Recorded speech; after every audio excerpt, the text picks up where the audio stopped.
श्री स्वामी समर्थ. आजच्या व्हिडिओमध्ये आपण पाहणार आहोत की पहाटे तुळशीला पाणी का घालावे, काय आहे त्यामागचे महत्त्व, कोणती कारणे आहेत आणि काय कथा आहे. चला तर मग व्हिडिओ शेवटपर्यंत नक्की पहा. आपल्या पूर्वासुरींनी पहाटे प्रत्येकाने तुळशीला पाणी घालावे असे सांगितले आहे. त्या पाठीमागील दोन महत्त्वाची कारणे आहेत. पहिलं, आध्यात्मिक महत्त्व. याबाबत पुराणात एक कथा सांगितली जाते. जालिंदर नावाचा एक अत्यंत पराक्रमी राक्षस असतो.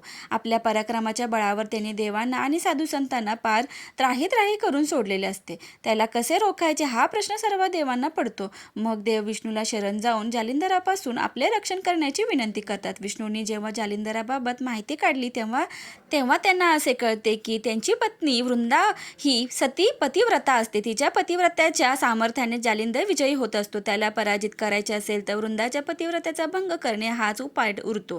ते करण्यास कुणीही धजावत नाही. अखेर ती जबाबदारी विष्णू स्वीकारतात.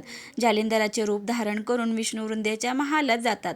आपले पती आले आहेत असे समजून वृंदा त्यांना आलिंगन देते. तिच्या पतिव्रत्याचा भंग होता जालिंदराचा मृत्यू होतो. देवानी मारलेल्या बाणाने त्याचे शिर तुटते आणि ते वृंदेच्या दारात पडते. नवराचे शिर पाहताच वृंदा चकित होते आणि विष्णूला विचारते, तू कोण आहेस? त्यावर विष्णू आपल्या खऱ्या रूपात प्रकटतात. संतप्त झालेल्या वृंदा विष्णूला तू दगड होऊन पडशील आणि मला माझ्या पतीचा विरह तुझ्यामुळे घडला, तसाच तुलाही तुझ्या पत्नीचा विरह सहन करावा लागेल असा शाप देते. भगवंत तिची क्षमा मागतात. तेव्हा वृंदा म्हणते, तू मला आता भ्रष्ट केलेस, आता मला कोण स्वीकारेल? तेव्हा भगवंत म्हणतात, मी तुझा स्वीकार करतो.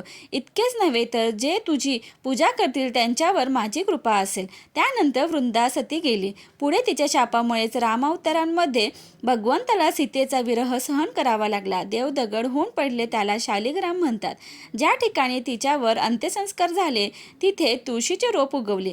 तीच ही तुळस. वृंदेच्या नावावरूनच त्या ठिकाणी तुळस लावली जाते. तिला वृंदावन असे म्हटले जाते. तीच तुळस कृष्णाने पांडुरंगानेही धारण केली. तिला भगवंताने स्वीकारले. याचे प्रतीक म्हणून शालिग्राम हा जो दगड आहे त्याला देव मानून त्याचा विवाह तुळशीसोबत लावला जातो.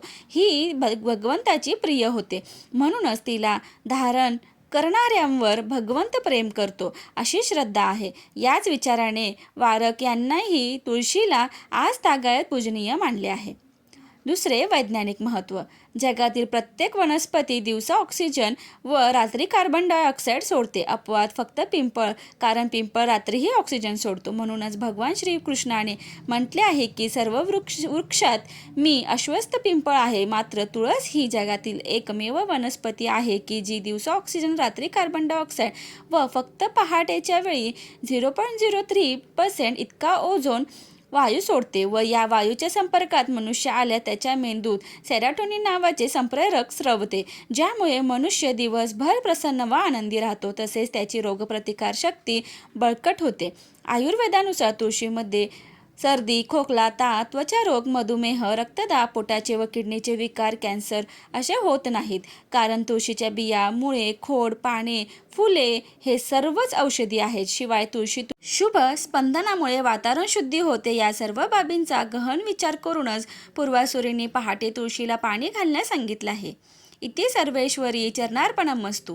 ज्याच्या घरची तुळस फुललेली असते, ज्याच्या घरी पाण्याचा तुटवडा नसतो, जिथे रोज सायंकाळी दिवे लागण होते तिथे भक्तीची कमतरता नसते, जिथे शुभंकरोती होते तिथे संस्काराची नांदी असते, जिथे दान देण्याची सवय असते तिथे संपत्तीची कमी नसते आणि जिथे माणुसकीची शिकवण असते तिथे माणसांची कमी नसते.